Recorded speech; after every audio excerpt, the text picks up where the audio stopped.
Well, hello there guys, and welcome to a quick look and review of Rogue State, a game where you get to be essentially a Middle Eastern dictator or the next Middle Eastern master democracy. It's all your choice, and we're going to take a look here at the game.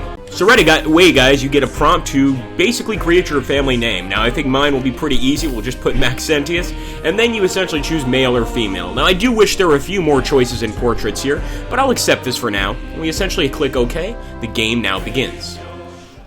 We're going live in 3, 2, 1.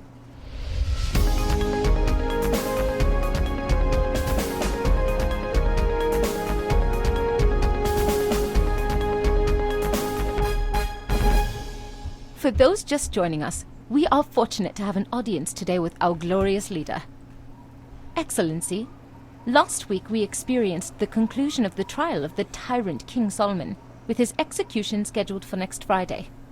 With the Great Revolution finally concluded, what will the future political structure of the People's Republic of Basenji finally look like? Well, Zara, King Salman was a corrupt and sadistic man. Under his rule, our people served while he sold away our most sacred objects to pay for his own luxuries. Hundreds of thousands of souls died under his tyranny, yet he was tolerated by the American imperialists. His death will give us closure, but our work is only just beginning. The People's Revolution is never really over. We must rebuild this country from the ashes, reform it. The Revolutionary Council has put me in charge of the transitional government for the next 5 years to maintain order while a new constitution is drafted, one that meets the needs of all the people. Many were expecting your brother Farouk would be named by the Revolutionary Council as the interim leader of Basenji. What role will he have in the transitional government? Farouk is popular, to be certain, and was a fellow patriot of the revolution. He will be given an appropriate role in my cabinet. It is often said that the Americans are suspicious of our transitional government, and that you face a great deal of pressure from domestic interests seeking reforms. Our first priority is, of course, reconstruction. The American imperialists are of no concern at this time. Governance is not an easy task, but I assure the people that we will build a stronger Basenji together.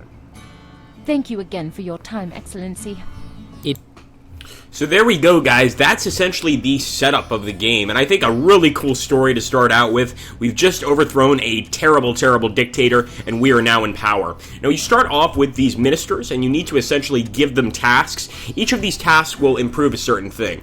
Now, I'm going to give Mustafa Zaman, I'm going to make him the finance minister, and we also have Karim Ghazali, who's a patriot. I'd like to make him perhaps the intelligence minister. Or actually, no, this is much better, communications minister, especially as a patriot. Nidal Hussein, a very interesting name, is going to be our intelligence minister, and Farouk Maxentius is my brother. Now, one huge part about this game is that if you become unpopular, the people will immediately want your brother in power, and he will not hesitate to take control. So I don't want to give him defense minister. I will, however, make him our foreign minister. Let's go ahead and get started, guys. And I'm probably going to skip the first tutorial part because I already kind of know what I'm doing. Now, it's going to force me, I hope I don't have to do this. Excellency, but this is actually pretty good. Leave me alone. So there we go. I'll show you guys exactly what to do. Now, anytime you do need help in this game, one great thing is you can call that guy in with the F4 button. He's your parliamentary advisor, and he can give you some options on what you should do next. Let's go ahead and pick up the phone and see what's going on. Greetings, Your Excellency. I am Prime Minister Rashid Nazarian, and on behalf of Astajan, I wanted to be the first to welcome the liberation of the People's Republic of Basenji from the tyranny of the Salman family. The Salman regime was a threat to the whole region. That is why we provided your rebellion with the weaponry and training necessary to overthrow the tyrants. Once the transitional government has restored Basenji's infrastructure and industry, let us work towards restoring our trade relationship. Do not hesitate to contact me if there is in any way Astajan can be of an assistance to you. Thank you for your call. I am certain our two great needs. So there we go, guys. Astijan essentially helped us with this revolution, and one of the great things about this game is trade is a major issue. Trade will allow you to build certain things. It'll give some of your people, bonuses, etc. Right now, I want to go ahead and discuss trade, and I want to see if we can purchase film, television products, or actually where we purchase their oil.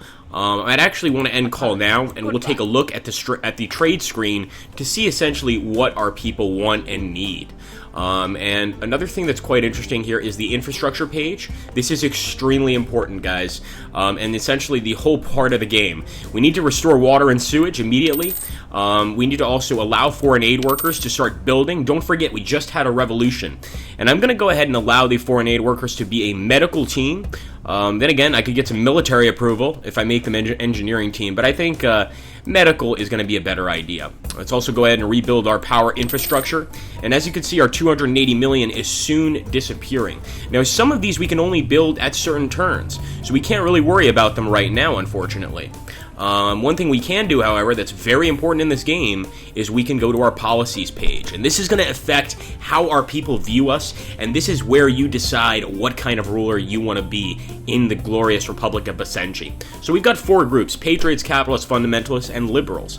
And any number of different things will improve or negatively affect any of these factions. Now, I'm going to make this a free trade zone. I know all the communists on the channel are going to be very upset, but this is going to give us some extra money, which we desperately need. It's not going to be very popular with the liberals, but it is going to be popular with the capitalists. It'll slightly increase our relations with them. They still don't like us very much.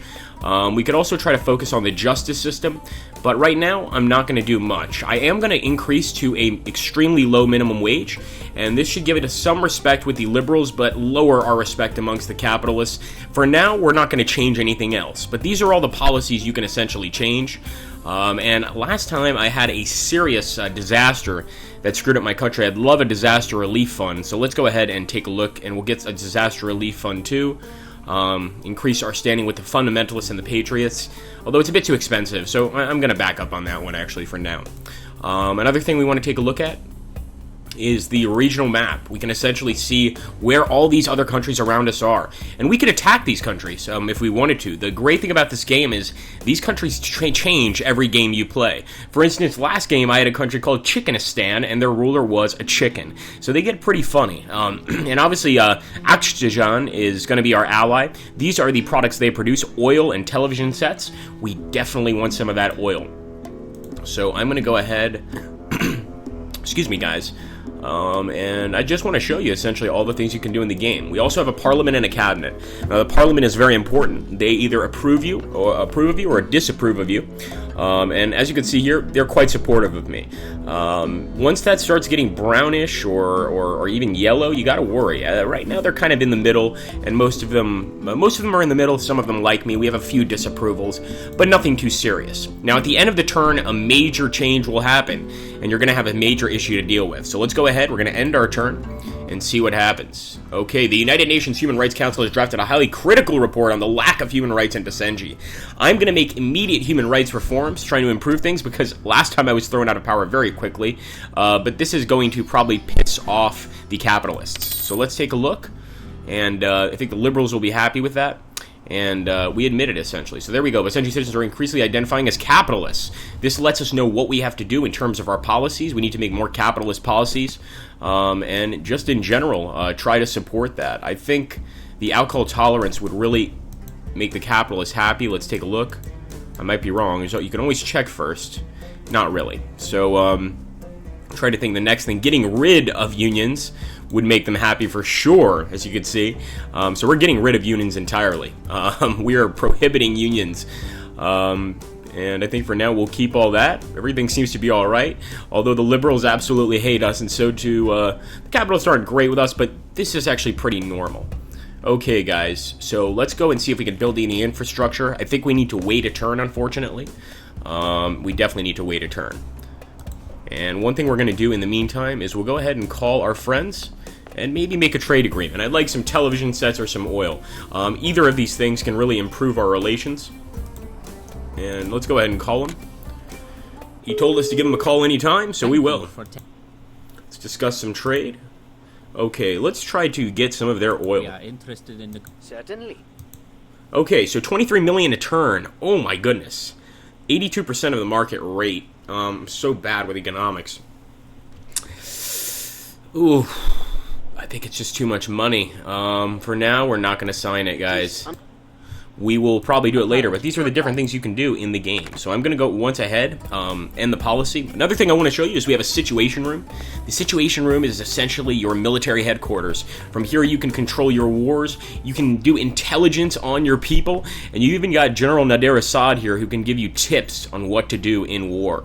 The strategic overview is another really cool panel in the game, and it just feels like you're a real ruler here. As you can see, we could attack any of these countries, but I don't want to. Definitely not Azerbaijan. And in fact, our generals do not recommend we attack anybody. We would actually have to build up our military, which takes quite a bit of money. And we actually need certain buildings before we do. So we're going to go ahead, guys. We're going to end our turn once again. Illegal immigrants from Babelistan are increasingly seen as taking jobs away from your citizens and contributing to unemployment. I definitely want to make our patriots happy, so I'm going to increase penalties for those who harbor or employ illegal immigrants. Or we can have them registered as tax-paying citizens and make more money. You know what? We're going to offer amnesty. I knew that would piss the patriots off, but more money is good. And we can now go ahead and I want to take a quick look at our parliament. Now, sometimes things will pop up in the upper left screen that lets you know how things are going. So we want to look there, and it says that working conditions in Basenji are very poor. And this is because we need to keep building the infrastructure. That's a constant part of the game. Also building up your security, building up your economy. These will all be unlocked once you build your infrastructure fully. You'll get an economy thing, you'll get a military thing, and then you have to start building those up. I'm going to go ahead and restore financial services, or let's actually restore telecommunications and infrastructure. We may be able to afford both, believe it or not. And look at that. We got a huge boost with the capitalists for that. And sadly, we have to wait till turn 5 until we restore state industries. I've used up 3 points this turn. You have a total of 4 points you can use. So I'm pretty much done. I might take a look at the newspaper. This is one really cool aspect of the game, is taking a look at the newspaper, and it will literally let you know exactly what's happening in your country. It's really, really cool. And a really fun thing to take a look at, especially when things go haywire. Anyway, guys, I hope you enjoyed this first look / review of Rogue State, and I know I tried to keep it short, but this game just has so much to offer. I highly recommend picking it up. It's really, really, really fun. Anybody that likes Tropico or these sort of games is going to love it, and I think it's definitely worth the buy. So I hope this was a fun review. If it was, make sure to hit that like button, subscribe to this channel, and share with your friends. It really does help. Thank you so much, guys, and have a great day.